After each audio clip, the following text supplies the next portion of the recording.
నమస్కారం ఘంటారావానికి స్వాగతం ముందుగా ప్రధాన అంశాలు రాష్ట్ర కేబినెట్ భేటీకి ఈసీ షరతులతో కూడిన అనుమతి జూన్ 4 లోపు అత్యవసర అంశాలపైనే చర్చించాలని ఆదేశం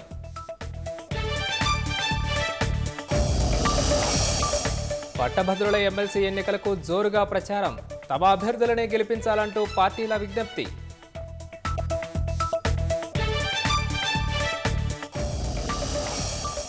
ఆప్ నేతల భాజపా కార్యాలయం ముట్టడి యత్నం భగ్నం కేజ్రీవాల్ను నిరసనకు వెళ్లకుండా అడ్డుకున్న పోలీసులు